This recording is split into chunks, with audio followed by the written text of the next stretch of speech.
Louvado seja Deus pela bênção do Natal. Ainda em pé, irmãos, nós vamos abrir agora a palavra do Senhor, lá no profeta Isaías, no capítulo de número 9. Nesse momento nós ouviremos a meditação na palavra de Deus, para edificar os nossos corações e abençoar a vida de cada um de nós. Isaías capítulo 9, nós vamos ler o santo texto da palavra de Deus. A mensagem que compartilharei com os irmãos será fundamentada nos versículos 6 e 7. Mas para entendermos melhor, eu lerei a partir do versículo 1. Na minha Bíblia, na página 612 do Antigo Testamento. Diz assim a palavra de Deus: mas para a terra que estava aflita, não continuará a obscuridade. Deus, nos primeiros tempos, tornou desprezível a terra de Zebulon e a terra de Naftali, mas nos últimos tornará glorioso o caminho do mar, além do Jordão, Galileia dos gentios. O povo que andava em trevas viu grande luz, e aos que viviam na região da sombra da morte resplandeceu-lhes a luz. Tens multiplicado este povo, a alegria lhe aumentaste. Alegraram-se eles diante de ti como se alegram na ceifa, e como exultam quando repartem os despojos. Porque tu quebraste o jugo que pesava sobre eles, a vara que lhes feria os ombros e o cetro do seu opressor, como no dia dos midianitas. Porque toda bota com que anda o guerreiro no tumulto da batalha, e toda veste revolvida em sangue, serão queimadas, servirão de pasto ao fogo. Vocês lerão comigo os 6 e o 7. Porque um menino nos nasceu, um filho se nos deu, o governo está sobre os seus ombros, e o seu nome será Maravilhoso Conselheiro, Deus Forte, Pai da Eternidade, Príncipe da Paz.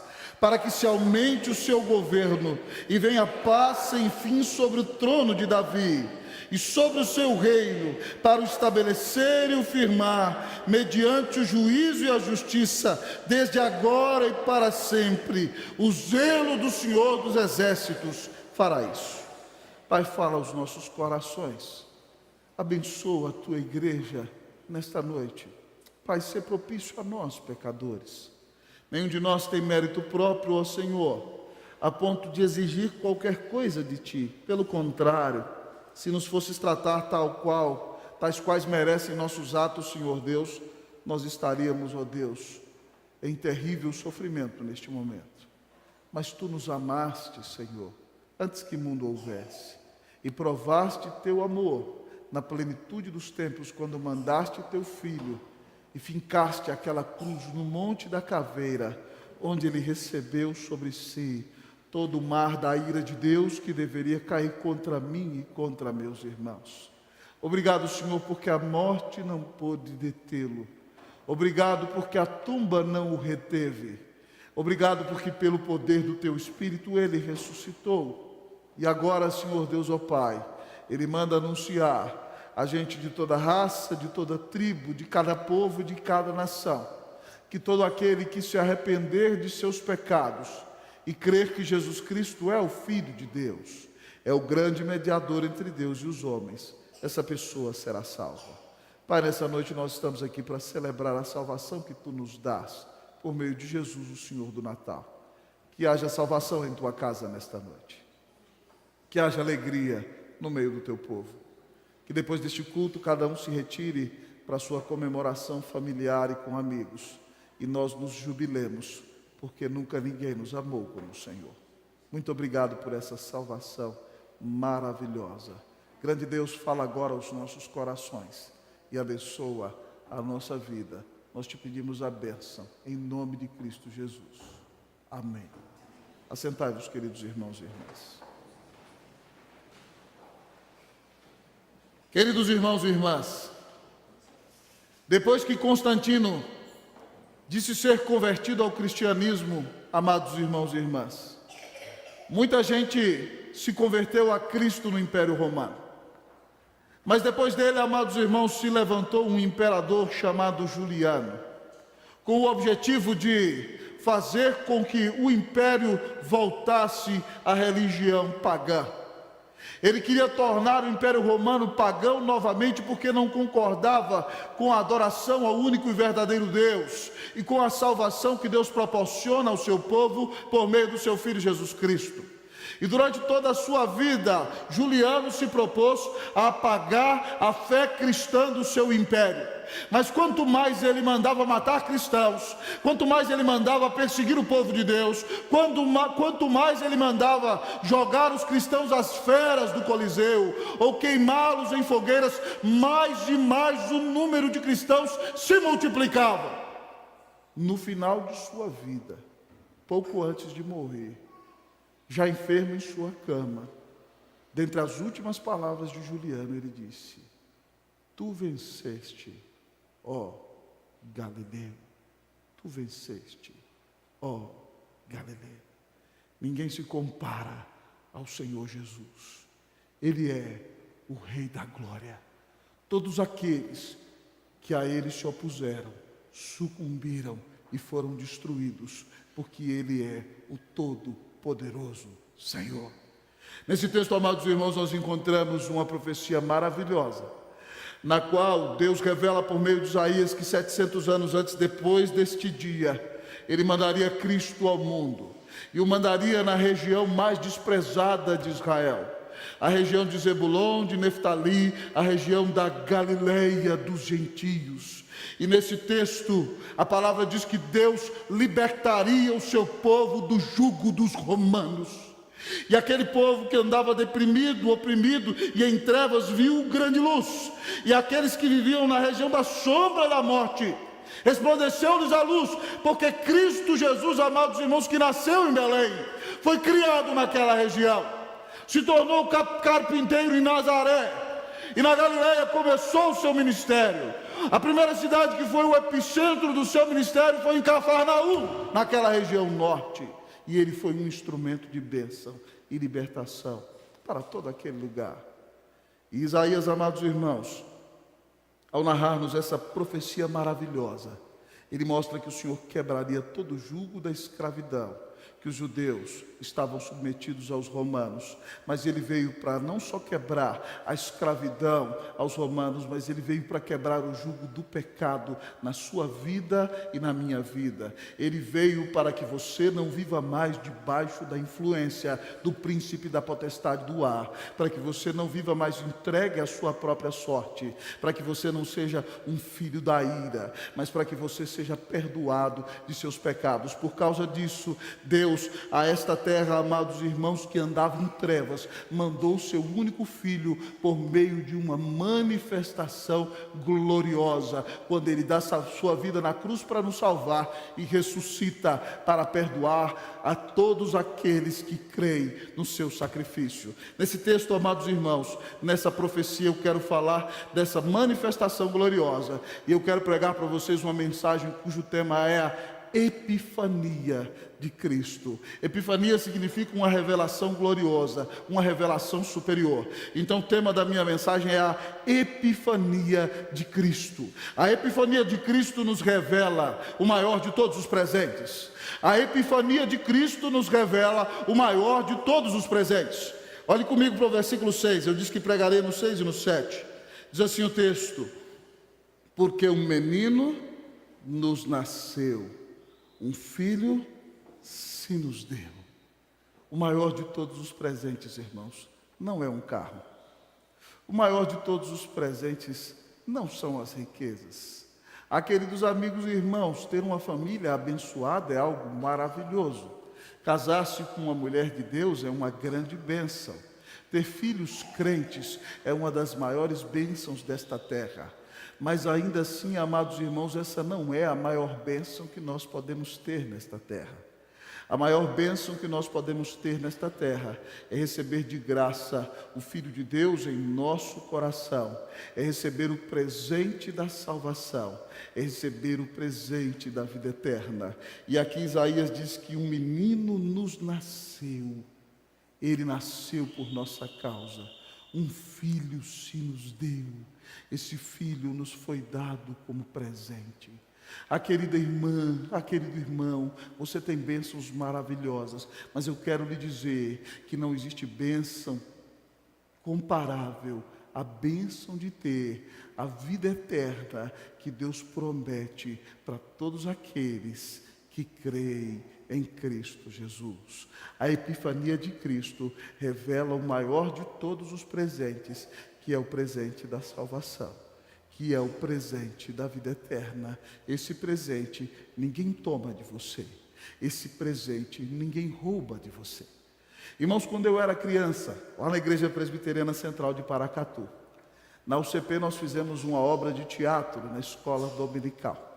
E a obra de teatro falava sobre como Cristo veio vencer o ladrão da alegria, que era o inimigo das nossas almas. E naquela obra de teatro entrava uma menininha com uma dúvida existencial, perguntando o que ela poderia fazer para ser feliz. E de repente então ela encontra um amigo praticando esporte, jogando com a bola de basquete, vôlei, futebol. Ele diz: eu sou feliz porque eu pratico esportes. E ela então diz: então vou praticar esportes para ser feliz. Não há nada errado em praticar esportes, tá bom? Mas de repente então, quando aquele menino praticava esportes, aparecia o ladrão da alegria, vinha: eu sou o ladrão da alegria e vim roubar a sua felicidade. E o ladrão da alegria roubava-lhe todas as bolas, dava-lhe uma canelada e ele ficava no chão gemendo. E ele via que o esporte era bom, mas não era o que trazia alegria última para o seu coração.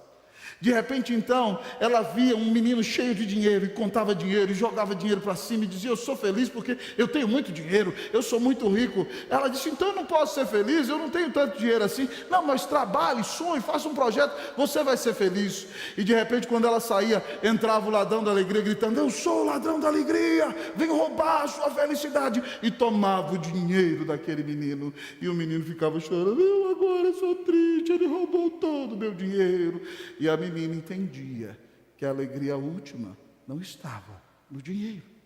De repente então entrava um rapaz muito elegante com a sua namorada e dava para ela uma flor e lia uma poesia e beijava-lhe as mãos e dizia para ela que alegria imensa. E ela pergunta para ele: você é feliz? Claro, eu tenho a namorada mais bonita do mundo, como é que eu não vou ser feliz? E quando ela saía, vinha o ladrão da alegria, gritava, tomava a namorada, levava embora, e aquele jovem se deprimia. E ela disse: será que existe a verdadeira alegria? Até que no final daquela obra de arte entrava um jovem evangelista cantando: a alegria está no coração de quem já conhece a Jesus. Ainda bem, irmão, a verdadeira paz só tem aquele que já conhece a Jesus. O sentimento mais precioso que vem do nosso Senhor é o amor que só tem quem já conhece a Jesus. Não vamos pisar numa tropa hoje não, tá bom, meus irmãos? E ela ouvia aquele evangelista cantando e ela perguntava: você é feliz? Ele dizia: eu sou feliz. Por que você é feliz? Porque um Deus santo não olhou para mim como pecador, mas mandou o seu filho para morrer na cruz para pagar os meus pecados. E me deu a bênção de crer. E quando eu criei nele, eu me tornei filho de Deus. Eu fui reconciliado com ele. Recebi sua paz, recebi seu perdão, recebi a vida eterna. E ela disse: o que eu faço para receber a vida eterna? O evangelista dizia: arrependa-se da sua vida de pecado. Arrependa-se de querer servir a Deus do seu jeito e creia que Jesus Cristo é o único mediador entre Deus e os homens, o caminho, a verdade e a vida. E se você crer nele como filho de Deus, você será salva. Então aquela menina se ajoelha na peça e ora e pede perdão ao Senhor pelos seus pecados e professa sua fé em Cristo, dizendo que crê nele como seu único Senhor e Salvador. E o evangelista desaparece, irmãos, e a alegria inunda o coração daquela menininha.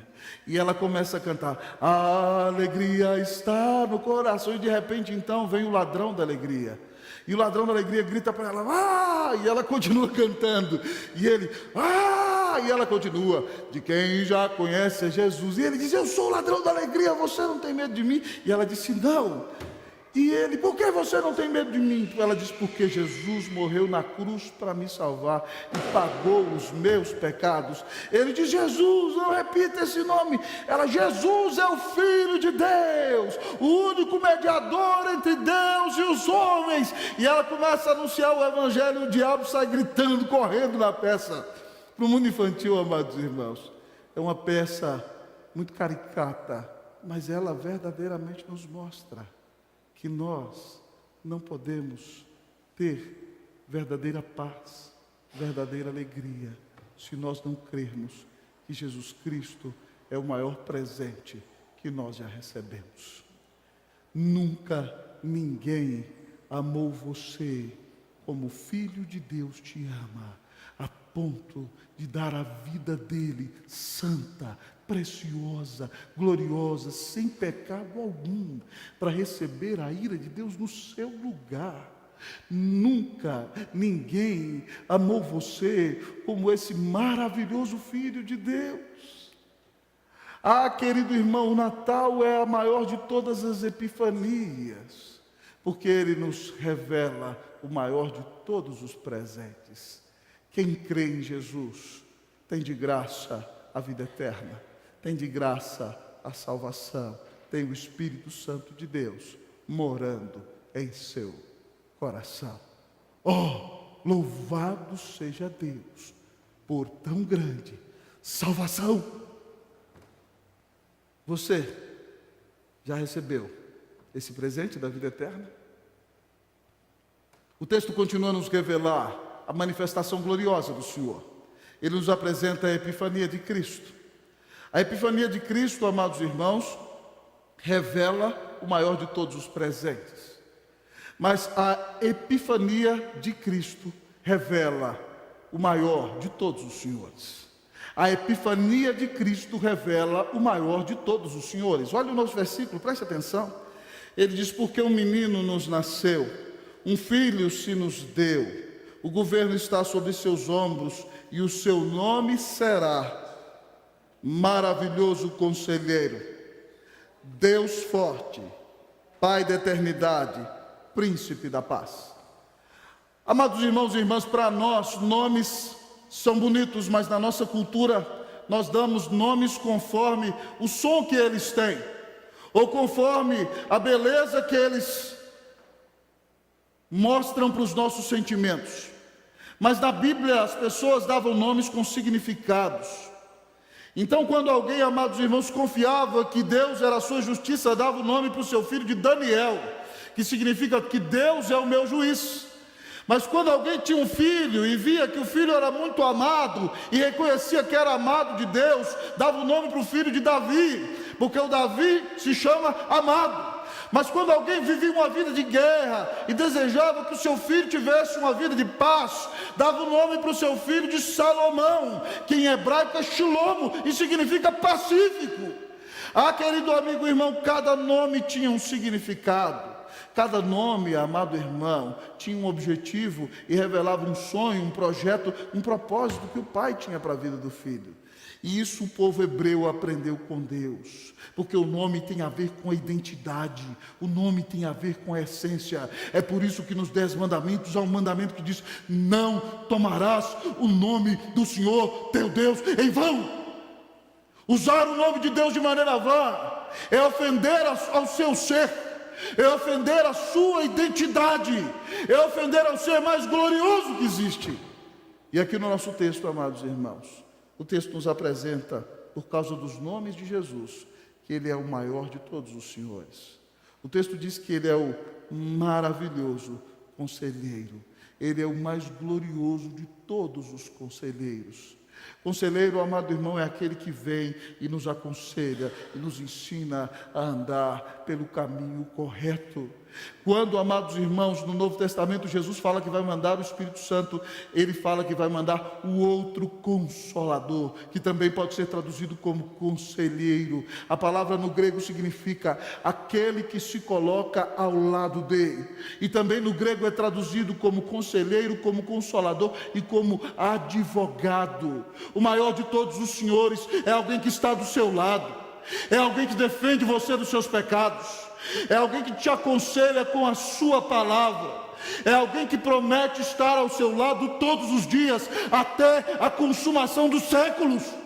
Ele é o glorioso conselheiro, ele promete conduzir a sua vida, mas ele é o Deus forte, ele é o todo-poderoso Senhor. Preste atenção, irmão, não há ninguém maior no mundo do que Jesus. Ele disse: toda autoridade me foi dada nos céus e na terra. O grande estadista holandês do início do século XX, pastor reformado, Abraham Kuyper, fundador da Universidade Livre de Amsterdã, disse que não há sequer 1 centímetro no universo acerca do qual Jesus Cristo não possa dizer: é meu. O seu Senhor é o maior de todos os poderosos. Compartilhando essa palavra lá em casa esses dias, não é, Dani? Papai virou para Dani, dizendo: Dani, olha para o papai. O que o papai falou? Que Jesus é forte. Ele é o mais forte, o mais poderoso de todos. Glória a Deus. O seu Senhor não é fraquinho, o seu Senhor não é pobrezinho, o seu Senhor não é coitadinho. Ele é o todo-poderoso Deus. Mas o texto diz que ele é o maior dos senhores, porque ele também é o Pai da eternidade. Ah, querida irmã, ah, querido irmão, quem dá a vida eterna como presente é Jesus. Em João 17,3, orando ao Senhor por nós antes de morrer na cruz, ele diz a Deus: e esta é a vida eterna, que te conheçam a ti, o único Deus verdadeiro, e a Jesus Cristo teu Filho, a quem enviaste. Vida eterna é ter um relacionamento íntimo e pessoal com o Deus verdadeiro, é ter intimidade com Jesus, que morreu na cruz para nos salvar. O verbo conhecer no grego significa ter um relacionamento íntimo. Então, vida eterna não começa só depois que você morre. Vida eterna começa aqui, quando você tem um relacionamento de intimidade com Deus, quando você sabe que Ele fala com você na palavra, quando você fala com Ele, quando você se relaciona com Ele, e a vida eterna vem, porque Cristo morreu na cruz em teu lugar. Vida eterna é ter intimidade com o Pai, vida eterna é ter intimidade com o Filho. Se você crê em Jesus, Ele é o Pai da eternidade, que dá vida eterna para você. Mas além de tudo, Ele é o maior de todos os senhores, porque Ele é o príncipe da paz. Irmãos, o que as pessoas mais anelam nesse mundo é paz. As nações não sabem fazer paz, elas usam armas tentando criar a paz, mas o homem por si mesmo não pode criar a paz. E por que Cristo é o príncipe da paz? Sabe por quê? Porque eu e você, antes de crermos em Jesus, éramos inimigos de Deus. Nós éramos criminosos no tribunal de Deus. Não se assuste se você visse por aí uma foto sua pregada numa parede dizendo: procurado vivo ou morto para ser lançado no fogo do inferno. Você era o culpado de ofender a Deus em sua santidade, e por mais que tenha feito boas obras, nenhuma delas poderia aplacar o Deus Santo, porque você ofendeu a maior autoridade do universo, e só alguém do tamanho dessa autoridade poderia pagar a sua dívida. Como é que você teria paz com Deus? É por isso que Cristo é homem e Deus, porque Ele aplaca a ira de Deus, porque Ele é do tamanho de Deus, mas Ele é homem porque Ele morreu no lugar de homens e mulheres pecadores. E então, quando você olha para Jesus, e o Espírito Santo coloca em você a semente de nova vida e te faz nascer de novo, e você abre os seus olhos, e então você crê em Jesus. Nesse momento, quando você crê em Jesus, Deus do seu tribunal bate o martelo e diz: eu te declaro justo pela fé em meu Filho Jesus Cristo. E Paulo diz em Romanos 5:1: justificados, pois, pela fé temos paz. Jesus é o príncipe da paz, porque por causa da morte dele, você agora não é odiado por Deus. Você deixou de ser inimigo de Deus, você se tornou amigo de Deus. Você não deve mais nada no tribunal de Deus. porque o príncipe deu a vida por você, pagou o seu pecado. Deus olha para você e considera em você a justiça desse príncipe. E agora você vive em paz com Deus. E porque você tem paz com Deus, você pode ter paz com seus irmãos, porque Cristo também pagou o pecado deles na cruz. Jesus é o príncipe da paz. Irmãos, não há ninguém que se compare ao nosso glorioso Senhor. Ele é o todo-poderoso Deus. Ele é a raiz de Davi. Ele é a estrela da manhã. Ele é o Filho de Deus. Ele é o caminho, a verdade e a vida. Ele é o Messias prometido. Ele é o todo-poderoso Senhor. Ele é aquele a quem o vento e o mar o obedecem. Ele é aquele cuja palavra é irresistível. Ele é aquele diante dos quais demônios batem em retirada. Ele é o Rei da glória. Ele é o todo-poderoso Senhor. Ele é o maior de todos os senhores. Portanto, meu irmão, não busque falsos mediadores.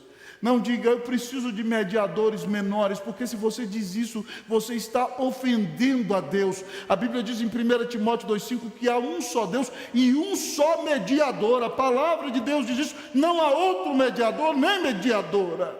Há um só mediador entre Deus e os homens, Cristo Jesus, homem. Ele é o único caminho que te leva a Deus. Então, se você quer ter o perdão de Deus, reconheça que Jesus é o teu maravilhoso Senhor. Creia nele e você terá paz com Deus. Você terá a vida eterna. Você terá a salvação. Oh, louvado seja Deus pela grande manifestação do Senhor do Natal.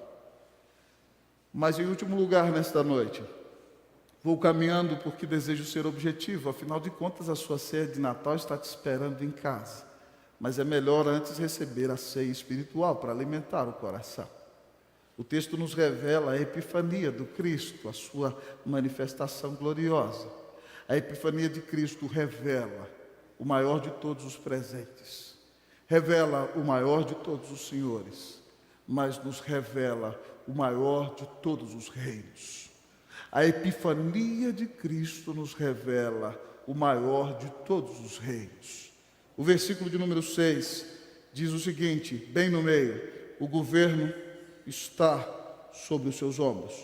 E o 7 diz, para que se aumente o seu governo e venha paz sem fim sobre o trono de Davi e sobre o seu reino, para o estabelecer e o firmar, mediante o juízo e a justiça, desde agora e para sempre. O zelo do Senhor dos Exércitos fará isso.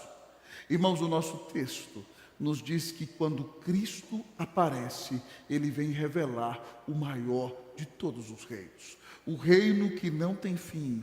Os maiores impérios da humanidade, amados irmãos, que pareciam indestrutíveis, todos vieram a sucumbir, amados irmãos. O Império Romano dura 1000 anos, amados irmãos, mais de 1000 anos, dominando o mundo, e todos acharam que Roma nunca cairia, e Roma caiu, para mostrar que nenhum reino humano pode se sustentar por si só. Nabucodonosor, que assolava reinos, nações e povos, parecia indestrutível, mas a Babilônia caiu. A Pérsia, um dos maiores impérios da história da humanidade, que governou 127 grandes províncias, alcançando Ásia e Europa, amados irmãos, também caiu. Nenhum império humano permanecerá para sempre, mas o reino que permanecerá por todos os séculos, por todas as eras, começou a ser manifestado quando Cristo veio ao mundo, o reino de Deus, que num primeiro momento não veio com visível aparência, mas veio transformando o seu e o meu coração. O texto nos diz, irmãos, que Jesus veio porque o governo está sobre seus ombros, e Ele já disse que, como todo-poderoso Senhor, Ele venceu os seus inimigos, despojou principados e potestades na cruz, e em sua ascensão, irmãos, Ele entrou glorioso. Imagine, amado irmão, como quando um general romano conquistava uma batalha, ele vencia naquele lugar e voltava para Roma, amado irmão, e glorioso, era aclamado pelas multidões. E atrás dele, amados irmãos, vinham todos aqueles escravizados que recebiam tomates, recebiam excrementos e eram vaiados. Cristo, amados irmãos, entrou em sua ascensão na glória, sentou-se à direita de Deus, e lhe foi dado toda a autoridade no céu e na terra, e seus inimigos já foram envergonhados quando ele cravou o escrito de dívida que era contra nós da cruz. Ele veio mostrar o maior de todos os reinos. E aqui o texto nos diz, irmãos, que o seu governo se aumentaria para sempre, e o seu governo vai trazer para nós uma paz sem fim. Quando Cristo voltar, não haverá luto, não haverá choro, não haverá ranger de dentes, não haverá pessoas na rua, não haverá pessoas escravas das drogas, não haverá pessoas dominadas por traficantes, não haverá pessoas exploradas sexualmente.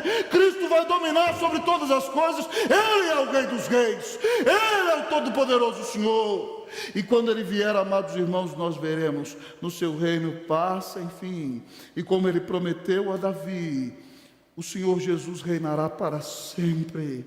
O seu reino durará para sempre, e Ele o firmará com o juízo e com a justiça que Ele nos deu na cruz, desde agora e para sempre. O texto diz que isso vai se cumprir, porque o Deus zeloso, o Todo-Poderoso, o Senhor dos Exércitos fará isso. Irmão, sabe o que está acontecendo conosco agora? É mais ou menos assim: o nosso grande rei tomou posse da capital e já venceu a maior de todas as batalhas, mas ele é tão misericordioso que Ele está dando oportunidade no seu reino àqueles que se opuseram a Ele para que se arrependam. Aqueles que se arrependerem serão seus súditos, serão perdoados, serão amados, serão cuidados, serão protegidos, serão alimentados.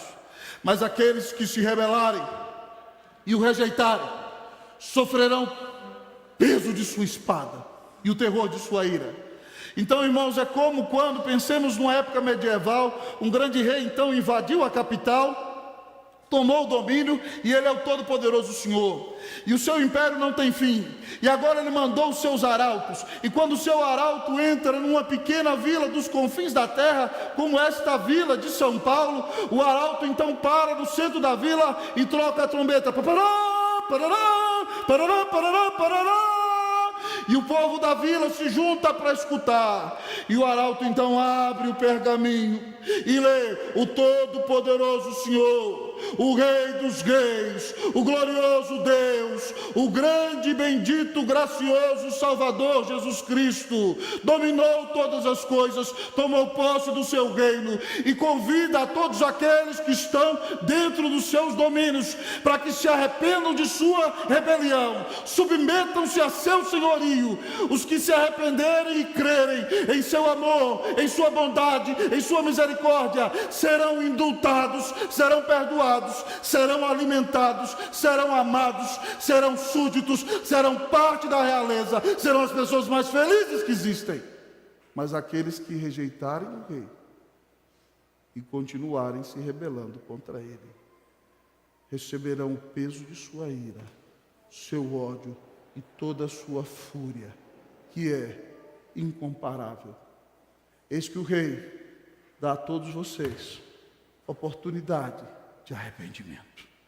Aproveitem a oportunidade do rei, submetam-se a ele e recebam de graça o seu amor, o seu perdão, a sua salvação. Quem se rebelar e não se submeter, não vai ter esperança alguma. A epifania de Cristo revela o maior de todos os presentes, revela o maior de todos os senhores, revela o maior de todos os reinos. Hoje o Rei Jesus me manda dizer a você que se você se arrepender dos seus pecados e crer que Ele é o Filho de Deus, você não só será declarado justo no tribunal de Deus, você será adotado como filho. Você vai comer no palácio, na mesa do rei. Você será reconciliado com Deus. Você viverá como quem é amado e será a pessoa mais feliz da terra. O Natal vem revelar que quem crê em Jesus recebeu o maior presente, que é a vida eterna. Quem creu em Jesus tem o maior Senhor, porque nunca ninguém nos amou como Jesus. Quem crê em Jesus está submetido ao maior de todos os reis.